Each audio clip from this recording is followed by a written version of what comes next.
কল্পনা করুন সমুদ্রের বুকে ভাসছে এক বিশাল দানব, 1,00,000 টন ইস্পাত, মালামাল আর কাঁচা শক্তির এক পাহাড়।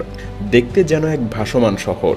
এই দৈত্যাকার জিনিসটা যখন থামাতে হয় সমুদ্রের ঠিক মাঝখানে, তখন একে কে ধরে রাখে?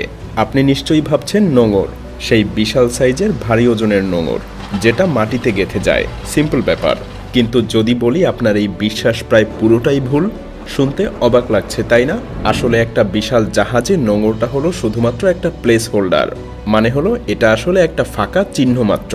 এই সমুদ্রের দানবকে ভেসে যাওয়া থেকে আটকে রাখার রহস্য লুকিয়ে আছে অন্য জায়গায়, শেকলের ভেতরে। আর সেখানে লুকিয়ে আছে এক মাইন্ড ব্লোয়িং পদার্থবিজ্ঞান। না, চলে যাবার দরকার নেই, সহজেই বুঝিয়ে বলবো, যা আপনার মাথা ঘুরিয়ে দেবে। তো চলুন ডুব দেয়া যাক এই অবিশ্বাস্য রহস্যের গভীরে, যেখানে লুকিয়ে আছে বিজ্ঞান আর ইঞ্জিনিয়ারিং এর এক অসাধারণ খেল। সমুদ্রের বুকে জাহাজকে এক জায়গায় স্থির করে দাঁড় করিয়ে রাখতে হলে লড়াই করতে হয় দুই অদৃশ্য কিন্তু অসম্ভব শক্তিশালী শত্রুর বিরুদ্ধে। বাতাস আর স্রোত, এরা ক্রমাগত বিরামহীনভাবে ধাক্কা মারতে থাকে এই বিশাল বস্তুটাকে, যেন কোনো এক অদৃশ্য হাত চারপাশ থেকে ঠেলে নিয়ে যেতে চাইছে জাহাজটাকে। আর এই দুই শত্রুর মোকাবেলায় আছে মাত্র দুটো মূল অস্ত্র। প্রথমটা হলো নোঙর, কিন্তু মজার ব্যাপার হলো নোঙরের কাজ ভারী হওয়া নয়, এর কাজ হলো একটা হুক হিসেবে কাজ করা। আধুনিক নোঙর, যাকে বলে স্টকলেস অ্যাঙ্কর, ডিজাইন করা হয়েছে একটাই কাজ পারফেক্টলি করার জন্য, সমুদ্রের তলের মাটিতে গেঁথে যাওয়ার জন্য। যখন এটা সমুদ্রের তলে আছড়ে পড়ে, তখন এর ফ্লুক মানে সেই বেলচার মতো হাতলগুলো মাটি আঁকড়ে ধরে একদম নখের মতো যেন গেঁথে যায়। কিন্তু এখানেই একটা বড় সমস্যা, সব সমুদ্রতল কিন্তু একরকম না। যদি শক্ত পাথরের উপর নোঙর ফেলেন তাহলে কোনো লাভ নেই, নোঙর স্কেটিং এর মতো পিছলে যাবে, একদমই কাজে আসবে না। আবার শ্যাওলা জমা জায়গাতেও সেম অবস্থা, যেখানে শ্যাওলা তৈরি করে একটা কার্পেটের মতো পিছলা পৃষ্ঠ, যেখানে নোঙর শুধু পেছলাতেই থাকবে। বালির তলায় একটু ভালো কাজ হয়, নোঙর খুব সহজেই গেঁথে যায়, কিন্তু সমস্যা হলো শক্ত গ্রিপ পাওয়া মুশকিল। সব থেকে পারফেক্ট পরিস্থিতি হলো কাদামাটি বা পলিমাটি খুঁজে পাওয়া, যেখানে নোঙর ঢুকে যায় একেবারে নখের মতো। দারুণ গ্রিপ, কিন্তু ভাবছেন এখানেই শেষ? না, এখানে আসলে গল্পের শুরু। পারফেক্ট গ্রিপ পেলেও নোঙর আসলে নিজে থেকে কিছুই করতে পারে না, সে একা বড়ই অসহায়। আসল নায়ক, আসল স্টার হলো শেকল, প্রযুক্তিগত ভাষায় যাকে বলা হয় রোড। একটা বড় জাহাজে থাকে কয়েকশো মিটার লম্বা এই শেকল, অবিশ্বাস্য রকমের ভারী আর মজবুত ইস্পাত দিয়ে তৈরি। এবার প্রস্তুত হন চমকে যাওয়ার জন্য। এই শেকলের প্রত্যেকটা লিঙ্কের ওজন প্রায় 160 কেজি। হ্যাঁ, ঠিক শুনেছেন, একটা মাত্র লিঙ্ক একটা আস্ত গরুর মতো ভারী। তাছাড়া নোঙর নিজেও কোনো হালকা জিনিস না, প্রায় 23,000 কেজি, যা একসাথে প্রায় 15টা সাধারণ গাড়ির ওজনের সমান। অথচ মজার ব্যাপার হলো নোঙরের কাজ খুবই সিম্পল, শুধু শেকলের শেষ প্রান্তটা ধরে রাখা, এর বেশি কিছু না। আসল ধরে রাখার ক্ষমতা, আসল পাওয়ার আসে পুরো শেকল আর নোঙর মিলিয়ে, যার মোট ওজন হতে পারে আপনাকে চমকে দেওয়ার মতো 2,43,000 কেজি, মানে প্রায় একটা পূর্ণবয়স্ক নীল তিমির ওজনের সমান। ভাবুন, সামান্য একটা শেকলের ওজন একটা আস্ত নীল তিমির সমান।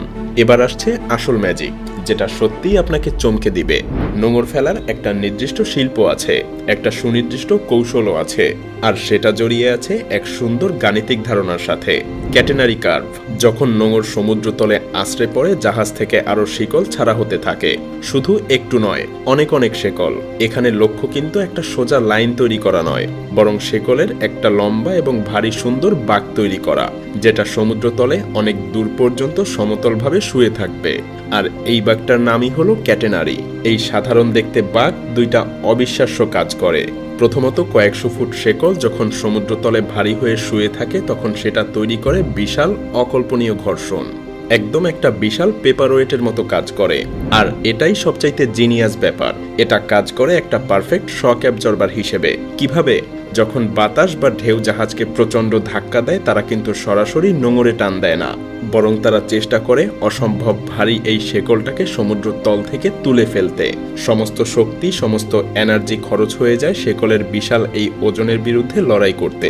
বাঁকটা আস্তে আস্তে সোজা হতে শুরু করে, একদম একটা বিশাল রাবার ব্যান্ডের মতো সমস্ত শক শুষে নেয়। আর যখন সেই ফোর্স, সেই ধাক্কা আসলে নোঙর পর্যন্ত পৌঁছায়, ততক্ষণে সেটা এতটাই দুর্বল হয়ে যায় যে শুধু একটা হালকা মৃদু টান থাকে।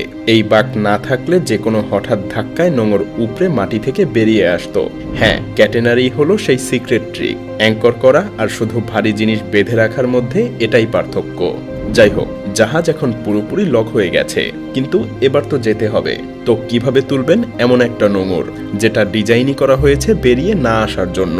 এটা তো প্রায় অসম্ভব মনে হচ্ছে, তাই না? আসলে এখানে শুধু টেনে তোলা হয় না, জাহাজ চালিয়ে আনতে হয়। জাহাজ নিজের প্রধান ইঞ্জিন ব্যবহার করে ধীরে ধীরে সামনে এগোতে থাকে, ঠিক নোঙরের উপরের দিকে। জাহাজ যতই এগোয়, উইন্ডলেস মানে সামনের সেই বড় মেশিনটা শেকল ততই টানতে থাকে। জাহাজের ইঞ্জিন করে জাহাজ এগিয়ে নিয়ে যাওয়ার কাজ, আর উইন্ডলেসকে শুধু শিকলের খাড়াভাবে ওজন তুলতে হয়। যখন জাহাজ ঠিক নোঙরের উপরে এসে দাঁড়ায়, শিকল টানে একদম সোজা উপরের দিকে উঠে আসে। এই উলম্ব টান নোঙরের পেছনের অংশটা উপরে তুলে ফেলে ঠিক লিভারের মতো কাজ করে, আর মাটির গ্রিপ থেকে মুক্ত করে ফেলে নোঙরকে। তো পরের বার যখন কোনো বিশাল জাহাজকে স্থিরভাবে বন্দরে দাঁড়িয়ে থাকতে দেখবেন, বুঝবেন এটাকে ভারী নোঙরের ওজন দিয়ে না, বরং ধরে রাখছে এক মসৃণ বাঁক দিয়ে, লুকানো পদার্থবিজ্ঞানের নিয়ম দিয়ে, আর বিশাল শিকলের ছড়িয়ে দেওয়া শক্তি দিয়ে। হ্যাঁ, এটাই হলো বিজ্ঞান আর ইঞ্জিনিয়ারিং এর এক অসাধারণ খেল।